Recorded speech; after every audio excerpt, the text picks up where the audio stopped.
Hi, my name is Jason Chonko and I'm the Applications Engineer at SIGLENT Technologies. In today's video, we're going to look at a new firmware enhancement for the SDS 1000X E series of oscilloscopes. This firmware revision is 6.1.37R2 and was released in mid-August of 2021. This particular feature, or this enhancement, is one of the main enhancements, and we'll take a look at some of them as we go along here. But the main enhancement is going to be a data logging feature. And with normal oscilloscopes, every time you get a trigger event, it's going to collect a certain amount of data and send that to the internal memory. That can be very helpful, but on very long time bases, let's say we wanted to collect data over minutes or hours or days, that standard architecture isn't very helpful or isn't very easy to use necessarily. And so our firmware designers have gone to some lengths here to build a data logging feature, and that's going to allow the oscilloscope to write directly to a USB stick or to the internal memory so that we can acquire data over very, very long time periods. So I'm just going to go through some of the features. It's very helpful if we're going to be doing trending or you want to see the events over longer periods of time. Again, if it's minutes, hours, or days, this is going to be a very helpful feature for you and collecting that information. So mimicking a longer output supply, I've just got one of our SDG800s here. It's just going to be outputting a square wave sweep. I'm going to insert a USB stick. So I've already updated the firmware on this particular unit. I'm just going to insert that. It's a FAT32 formatted stick. And you'll see that it's been detected. And you'll also note here, let's just cover some of the new features. So I'm going to press Utility, and we'll press Page, and you'll see that we've got some new buttons here. We've got Data Logger, Counter, Date Time. So first I'll cover Date Time. The new firmware and its new operating system, so there are two separate files that need to be installed. But once you've installed those, you'll see this timer. We've got date time that can be pulled, or we can manually set the date time and confirm that. And it's going to remind you it's going to be reconfigured after the start. So the X E series of oscilloscopes do not have a real-time clock, and they don't have a way to store that after power down. So every time we set the date and time, if we power cycle the instrument, we're going to have to reset it.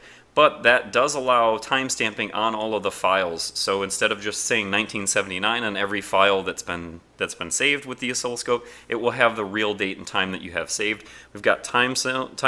There's also NTP, which is the network time protocol. If the instrument's connected to a working LAN or working IP, or I'm sorry, working network, Ethernet network, it's going to automatically provide the system time in that way. So that's also another helpful feature with this particular setup. I have the display on. You'll see it located up here. It says the date and the time. Let's go back. Again, we're still in the utility menu. I'm just going to cycle through the next page. Now I'm at 2 of 4. Let's open up Data Logger. And now we have two types of loggers. We've got a sample logger as well as a measure logger. Sample logger is going to take individual analog input channel samples and save those. Measure logger, if I set up a particular type of measurement, peak-to-peak voltage for example, it's going to log those measurements in a separate file. So you can look at trending of a specific measurement over time.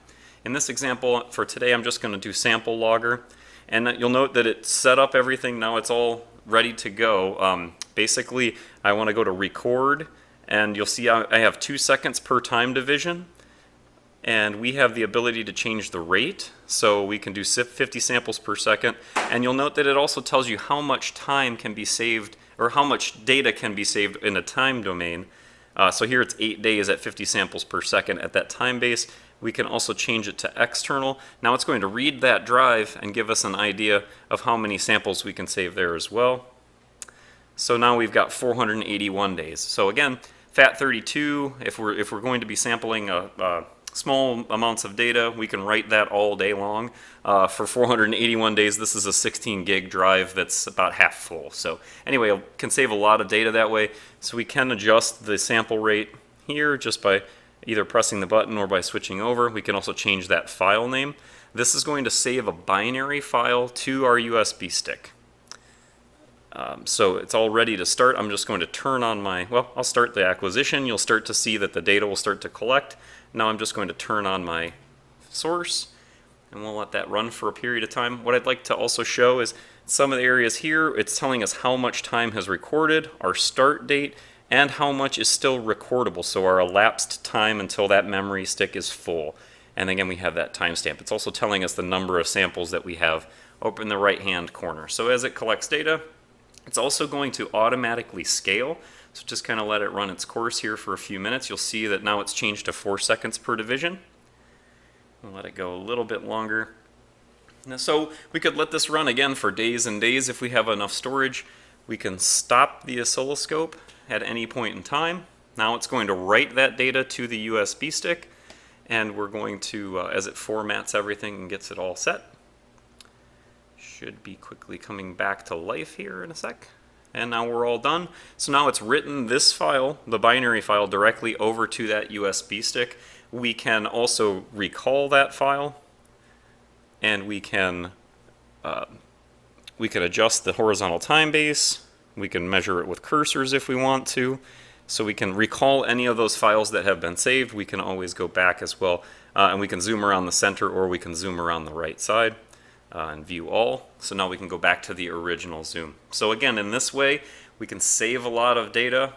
We can transfer it over to that USB stick directly and do that over long time periods. Again, for long time bases or long time duration measurements.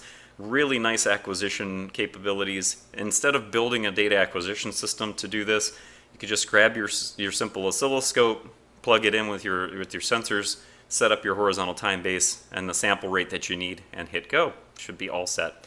Also, in this firmware revision, there is a tool with the X-E's, the 4 channels. There's a website or a web browser control embedded inside the oscilloscope itself is a binary to CSV tool.